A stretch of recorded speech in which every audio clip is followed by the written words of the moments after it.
വിവാഹപ്രായമെത്തിയ ഏതൊരു സാധാരണക്കാരനായ ചെറുപ്പക്കാരൻ്റെയും മനസ്സിൽ 1000 സ്വപ്നങ്ങളുണ്ടാകും. എന്നാൽ ആ സ്വപ്നങ്ങൾക്കും ആഗ്രഹങ്ങൾക്കും എല്ലാം മുൻപിൽ പലപ്പോഴും വില്ലനായി എത്തുന്നത് അവൻ്റെ ജോലിയോ കുടുംബമഹിമയോ വീടിൻ്റെ വലുപ്പമോ ഒക്കെയായിരിക്കും.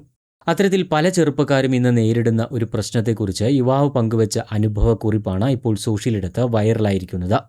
ചെറിയൊരു വീട്ടിൽ നിന്നും വിവാഹം ആലോചിച്ചു ചെന്ന ആ ചെറുപ്പക്കാരന് വീടിന്റെ വലിപ്പത്തിന്റെ പേരിൽ വിവാഹം മുടങ്ങുന്ന അവസ്ഥയിലേക്ക് വരെ എത്തിയ കാര്യങ്ങളെക്കുറിച്ചാണ് അദ്ദേഹം തന്റെ കുറിപ്പിൽ പങ്കുവയ്ക്കുന്നത്. ഒടുവിൽ തന്നെ കൊച്ചാക്കിയവർക്ക് മുന്നിൽ തലയുയർത്തി നിന്ന് അവർക്ക് ആ ചെറുപ്പക്കാരനൊരു മധുര പ്രതികാരവും നൽകി. കുറിപ്പ് ഇങ്ങനെയാണ്: അവളെ ഞാൻ ആദ്യമായി പെണ്ണ് കാണാൻ പോയപ്പോൾ തന്നെ എൻ്റെ മനസ്സ് നിറഞ്ഞു. എൻ്റെ സഹോദരിമാർക്കും അമ്മയ്ക്കുമൊക്കെ ആ ബന്ധം വളരെ ഇഷ്ടമായി. അവളോട് സംസാരിച്ചപ്പോഴും എനിക്കെന്തോ ഇതാണ് എൻ്റെ ഭാവി പങ്കാളി എന്ന് പോലും തോന്നിപ്പോയി. ഒരുപാട് സ്വപ്നങ്ങൾ കണ്ടായിരുന്നു അന്ന് ഞാൻ ആ വീട്ടിൽ നിന്നും ഇറങ്ങിപ്പോരുന്നത്. പക്ഷേ ആ സന്തോഷത്തിന് അധികം ആയുസ്സുണ്ടായിരുന്നില്ല എന്ന് പിന്നീടാണ് മനസ്സിലാകുന്നത്. അവളുടെ വീട്ടിൽ നിന്നും 4 പേർ വരുന്നുണ്ട് എന്ന് പറഞ്ഞതിൻ്റെ അടിസ്ഥാനത്തിൽ ഞങ്ങൾ അവർക്ക് ഭക്ഷണവും പലഹാരങ്ങളും ഒക്കെ ഒരുക്കി വെച്ച് കാത്തിരുന്നു. എന്നാൽ എൻ്റെ വീട്ടിലേക്കെത്തിയ ആ 4 പേരുടെയും മുഖഭാവം കണ്ടതോടെ എനിക്ക് കാര്യത്തിൻ്റെ പോക്ക് എങ്ങോട്ടാണെന്ന് മനസ്സിലായി. അവർക്ക് എൻ്റെ വീടും പരിസരവും ഒട്ടും പിടിച്ചിട്ടില്ല എന്ന് എനിക്ക് ബോധ്യമായി. വന്നവരിൽ പിന്നെയും സംസാരിക്കുന്നത് അവളുടെ അച്ഛൻ മാത്രമാണ്. വീട്ടിലെത്തിയ ശേഷം അവർ കാര്യമായ സംഭാഷണങ്ങൾക്കൊന്നും നിൽക്കാതെ വെറും ചായ മാത്രം കുടിച്ച് ഒരുക്കി വെച്ച ഭക്ഷണമൊന്നും കഴിക്കാൻ നിൽക്കാതെ ഞങ്ങൾ ആലോചിച്ച് പറയാമെന്ന് പറഞ്ഞ് അവിടെ നിന്നും പോവുകയാണ് ഉണ്ടായത്. ആ സംഭവം എൻ്റെ വീട്ടുകാരെ ഒരുപാട് വേദനിപ്പിക്കുകയും ചെയ്തു. പിന്നീട് അന്ന് വൈകുന്നേരം തന്നെ ഞാൻ അവളുടെ അച്ഛനെ വിളിച്ചപ്പോൾ കാര്യങ്ങൾ വ്യക്തമായി. അവളുടെ 2 അമ്മാവന്മാർക്കും എൻ്റെ വീട് പിടിച്ചിട്ടില്ല എന്നാണ് അദ്ദേഹം പറഞ്ഞത്. അതുകൊണ്ട് തന്നെ അവരെ ധിക്കരിച്ചുള്ള ഒരു വിവാഹത്തിന് താല്പര്യമില്ല എന്നും അദ്ദേഹം അറിയിച്ചു. അപ്പോഴാണ് ഇന്ന് പല ഓടിട്ട വീടുകളും കടം വാങ്ങിയാണെങ്കിലും കോൺക്രീറ്റ് മാളികകളായി മാറാനുള്ള കാരണം എനിക്ക് മനസ്സിലാകുന്നത്. എനിക്ക് 10 വയസ്സുള്ളപ്പോഴാണ് എൻ്റെ അച്ഛൻ മരണപ്പെടുന്നത്. പിന്നീട് എൻ്റെ അമ്മ കഷ്ടപ്പെട്ടാണ് ഞങ്ങളെ വളർത്തി വലുതാക്കിയത്. വെറും 5 വർഷങ്ങൾക്ക് മുൻപാണ് ഞാൻ പ്രവാസ ലോകത്തേക്ക് എത്തുന്നതും. അതിനുശേഷം എൻ്റെ 2 സഹോദരിമാരുടെയും അമ്മയുടെയും എല്ലാ കാര്യങ്ങളും നോക്കിയിരുന്നത് ഞാൻ തന്നെയാണ്. എൻ്റെ ഈ 5 വർഷത്തെ പ്രവാസത്തിനിടയിൽ മൂത്ത സഹോദരിയെ ഞാൻ വിവാഹം കഴിച്ചയച്ചു.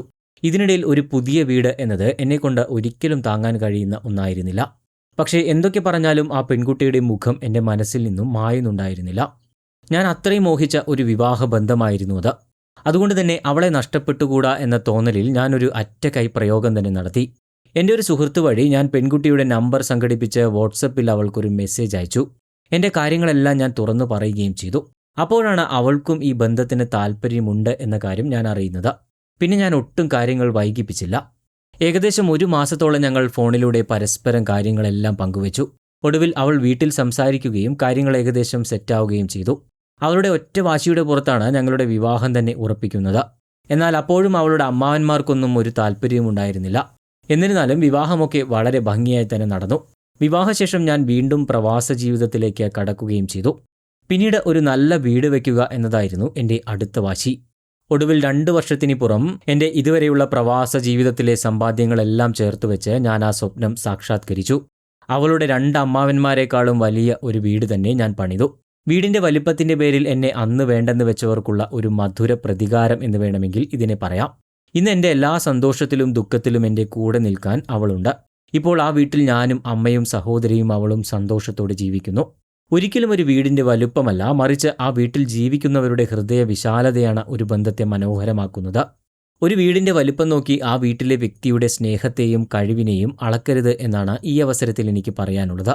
ഇങ്ങനെയാണ് യുവാവ് തൻ്റെ കുറിപ്പ് അവസാനിപ്പിക്കുന്നത്.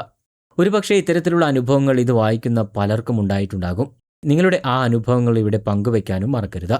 കൂടുതൽ വാർത്തകൾക്കും വിശേഷങ്ങൾക്കുമായി ചാനൽ സബ്സ്ക്രൈബ് ചെയ്യാനും മറക്കരുത്.